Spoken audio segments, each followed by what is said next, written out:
સ્થાનિક સ્વરાજની ચૂંટણીમાં હાર પછી કોંગ્રેસમાં રાજીનામાનો દોર જોવા મળી રહ્યો છે। બોટાદ બાદ વડોદરા જિલ્લા કોંગ્રેસ પ્રમુખે પણ રાજીનામું આપી દીધું। ચૂંટણીમાં હારની જવાબદારી સ્વીકારી પ્રમુખ પદેથી રાજીનામું આપ્યું છે।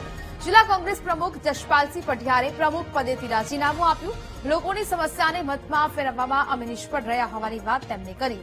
ખરાબ પરિણામ માટે હું જ જવાબદાર છું। પાર્ટીએ વિશ્વાસ મૂક્યો પણ પરિણામ ખરાબ આવ્યા। સ્થાનિક સ્વરાજ્યની ચૂંટણીમાં કોંગ્રેસનો રકાસ થયો છે અને બહુ જ ઓછી સીટો કોંગ્રેસને મળી છે।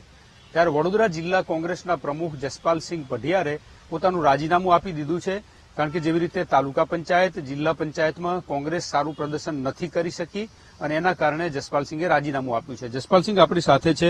જશપાલસિંહ, આખા રાજ્યમાંથી એકમાત્ર સમાચાર મળ્યા કે જશપાલસિંહે રાજીનામું આપ્યું છે, શું કારણ રાજીનામું આપ્યું? આમ તો એક નૈતિકતાના ધોરણે અને સતત મેં મહેનત કરી છે અને સતત વિસ્તારમાં ફર્યા છે, લોકો વચ્ચે ગયા છે। લોકોએ પોતાની પીડા વ્યથા પણ અમારી સમક્ષ રજૂ કરી। એમના જે પ્રશ્નો હતા એ પણ અમારી સમક્ષ એમને મૂક્યા છે અને એ પીડા વ્યથા, મોંઘવારી, મુશ્કેલી, લોકોને જે તકલીફો હતી એ તકલીફો અને સાથે વાતાવરણ જે લોકો કહેતા હોય કે ભાઈ આ મુજબ છે। ધારો કે મારા પાદરાની વાત કરું તો અમે રિપોર્ટ પણ એવા હતા કે 16-17 સીટો આવશે 26માંથી અને તાલુકા પંચાયત પણ પાદરાની બનશે। એવી રીતે સિનોરની વાત કરીએ કે અહીંયા ડેસરની વાત કરીએ, ઘણી બધી જગ્યાએ એવી વાત હતી। વાતાવરણથી, પરિસ્થિતિથી વિપરીત પરિણામો આવ્યા અને વિપરીત પરિણામો કદાચ 2-4 સીટ આમ તેમ હોય તો આપણે થોડું સમજી શકીએ કે ભાઈ કંઈક આપણી થોડું એમાં રહ્યું હશે, પણ આખું વાતાવરણથી વિપરીત ખૂબ મોટા લાંબા અંતરે બધી જ જગ્યાએ હાર થવા પામી છે। આમ 29-30 બેઠકો પર જે ચૂંટણીઓ હતી જિલ્લા પંચાયતની 34 બેઠકોમાંથી, એમાંથી ફક્ત 2 બેઠક સમગ્ર જિલ્લામાં કોંગ્રેસ પાસે આવી છે, સિનોરની અને વલણ બેઠક। એના સિવાયની તમામ બેઠકો ભારતીય જનતા પાર્ટીના ફાળે ગઈ છે।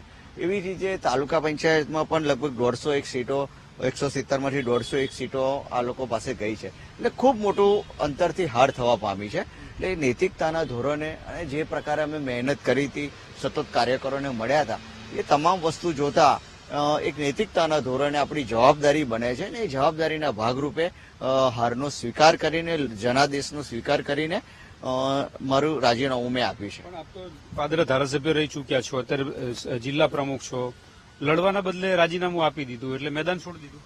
એ મેદાન છોડવાની વાત નથી આમાં। ખાસ કરીને જેવી રીતે લોકોનું મેં આપને કીધું એમ કે લોકોની જે વાત હતી, પરંતુ રાજીનામામાં એક નૈતિકતાના ધોરણે કે પ્રદેશ કોંગ્રેસ સમિતિ, આપણે જિલ્લા કોંગ્રેસ સમિતિની મને જવાબદારી આપી હતી, એ જવાબદારીના ભાગરૂપે મારે જે પ્રકારે આખા જિલ્લામાં સીટો આવી જોઈએ, જે મહેનત અમે કરી હતી, એ તમામ વસ્તુ જોતા એક નૈતિકતાના ધોરણે કે ભાઈ જવાબદારી આજે પણ પાર્ટીમાં અમે લોકો છે, અત્યારે પાર્ટીમાંથી મેં રાજીનામું નથી આપ્યું, પણ એક પ્રમુખ તરીકે જે પ્રકારનો સીટો વડોદરા જિલ્લામાં આવી જોઈએ, 34માંથી 4 બેઠકો તો બિનહરીફ થઈ હતી, 30 બેઠક પર ઇલેક્શન હતું, એમાં પણ ફક્ત 2 જ બેઠકો અમે જીત્યા છે। એટલે એક નૈતિકતાના ધોરણે મેં મારી જવાબદારી સ્વીકારીને પ્રમુખ પદે રાજીનામું આપ્યું। શું સ્વીકારો છો? આમાં શું ચૂક રહી જશે એના કારણે કોંગ્રેસનો આટલો રકાસ થયો?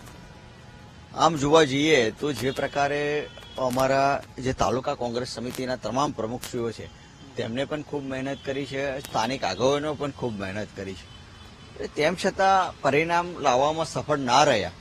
એટલે કંઈક ને કંઈક રીતે કંઈક આવી જે પ્રકારે કાર્યકરો સુધી પહોંચવામાં અમે કદાચ, અથવા તો કાર્યકરોનો વિશ્વાસ જીતવામાં, અથવા તો કાર્યકરોને આમ એવું કહી શકાય કે કાર્યકરો જે હતા એ લોકો સુધી પહોંચવામાં કદાચ કંઈક કસર રહી ગઈ હોય, અથવા